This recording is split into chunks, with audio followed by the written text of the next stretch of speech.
What are the measures of the legs of a 30, 60, 90 triangle whose hypotenuse is 8?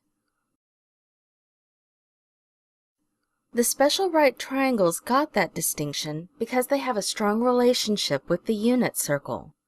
While knowing these ratios makes these problems faster to solve, it also makes understanding trig and circles easier. Fractions are picky things. They don't like it when there's another fraction in them, they don't like it when there's a decimal in them, and they don't like it when there's a radical in the denominator.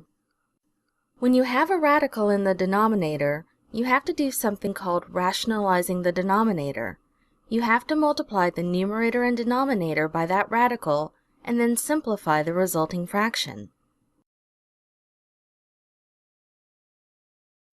In a right triangle where the angle measures are 45, 45, and 90 degrees, the side lengths are always in a ratio of 1 to 1 to radical 2, where radical 2 represents the length of the hypotenuse.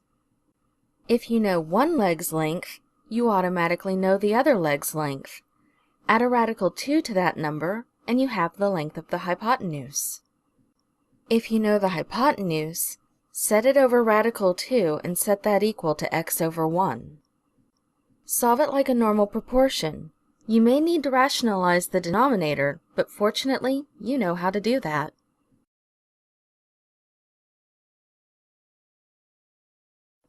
In a right triangle where the angle measures are 30, 60, and 90 degrees, the side lengths are always in a ratio of 1 to 2 to radical 3, where 2 represents the hypotenuse, and radical 3 represents the longer leg. If you know the short leg, double it to get the hypotenuse, and add radical 3 to it to get the longer leg. If you know the hypotenuse, halve it to find the short leg, and add radical 3 to that to get the longer leg. If you know the longer leg, set it over radical 3 and then set that equal to x over 1 if you're solving for the short leg, or 2 if you're solving for the hypotenuse. Solve the proportion and rationalize the denominator if you need to. This is a 30, 60, 90 triangle, so we'll use the 1 to 2 to radical 3 ratio. The hypotenuse is 8 units long, so we know it will go over the 2 in our ratios.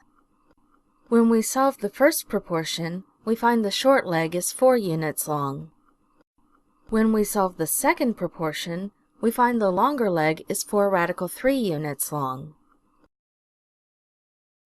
With the appropriate ratio, you can find 1 or 2 missing side lengths in special right triangles.